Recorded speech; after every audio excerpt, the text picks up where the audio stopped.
Bahamian nation builders were honored on Monday at the National Investiture and Honors Ceremony that marked National Heroes Day holiday. A total of 16 Bahamians were recognized in a ceremony as Governor General Sir Cornelius A. Smith presented them with national honors. Prime Minister Philip Davis thanking the 16 honorees for their contribution to the Bahamian society. We owe them a profound debt of gratitude, which this investiture and honor ceremony recognizes and honors.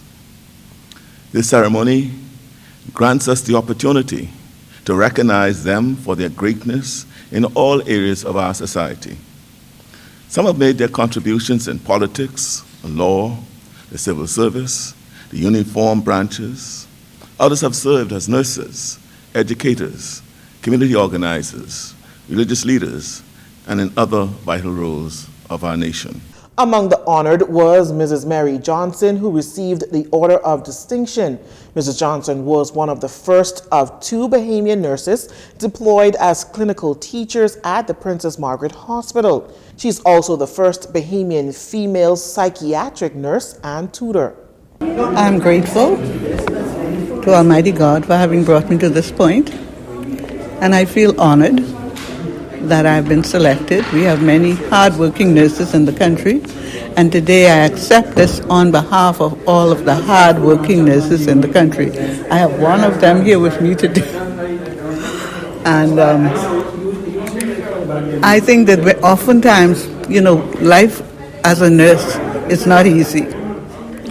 And oftentimes when you're working in the trenches, you don't think of periods like this. But I thank God that I'm alive to sort of be able to accept this on behalf of the nurses. Hailing from the island of Acklins is Mr. Douglas Hanna, who also received the Distinguished Service Medal. The former police officer served in the armed forces for over 30 years and led a team of officers known as Sweep Unit, whose objective was to stop the rise in criminal activities by apprehending offenders and preventing criminal activities. I've heard about honors, I've seen honors, but to be honored by your country, it's exceptional. Even being honored by the Queen is not as exceptional as this. I have been a police officer for 32 years. I thought that I was a nation builder.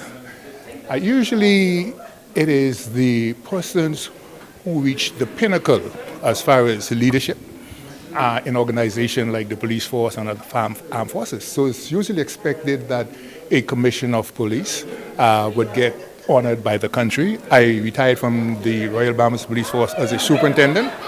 And so I just want this to be a motivation to my comrades who serve with me, those who are serving now, that you don't have to reach that pinnacle, but show your leadership from the bottom up. Also receiving the Order of Distinction was retired Deputy Financial Secretary Miss Eugenia Cartwright and Mr. Robert Sands, who has a 50-year career as an hotelier. Receiving the Order of the Merit was Mr. Percival Andrew Knowles, Mrs. Patricia Glinton Micolis, Dr. Patricia Brazard, who received the award posthumously, Mr. Al Colley, Reverend Copeland Morley, Mother Vivian Cox, Miss Celestine Enos, and Mr. Willard Andre Rutherford.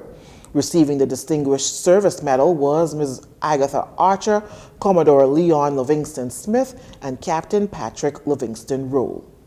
And just 2 days before the country commemorated National Heroes Day, a male was arrested for causing damage to the statue of Christopher Columbus on Government House grounds using a sledgehammer. The male was also found in possession of a bulletproof vest for which police say he could not give a satisfactory account. Well, Prime Minister Philip Davis, addressing the recent damage of the statue, condemned the destruction of public property.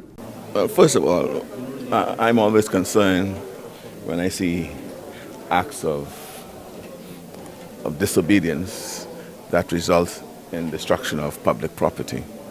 We ought not to condone that, and we don't condone that. Whatever the historical significance and the protests that has come from it in respect to Columbus' presence or encounter with the Bahamas, that's one issue. In fact, I sympathize and empathize with some of the voices that is speaking to the fact of not rewriting, but realigning history so that its true facts are revealed and interpreted. When asked if the government will replace the statue, Prime Minister Davis says they will have a discussion on this at the cabinet level to figure out the next steps. Now, Minister of National Security Wayne Munro also weighing in on whether they will change security protocols due to this incident. There was a review, more importantly, of the loss of life. There were some recommendations there that go towards securing life more than property. I don't think I'd speak out of school when one of the recommendations is to expand the CCTV coverage, something that in the Ministry of National Security there is some priority on upgrading the technology that is available to law enforcement and security personnel. But unless the Bahamian public wants the Commodore of the Defense Force or the Commissioner of Police to stand an officer up to watch statues like Queen Victoria, like the bust in Rawson Square, people are going to have access to them. And the only question will be, if something happens, can you determine who it was? But the only way that you could stop it is if you were to set a standing guard at every monument. Meantime, Minister Munro expressing no concern that a person was able to walk up the staircase to the grounds to damage the statue as it was not barricaded and open. He contends that unless a standing guard is put there at all times, the public is free to walk up to the staircase. Therefore, there is no question of security. You're watching JCN News. Stay with us.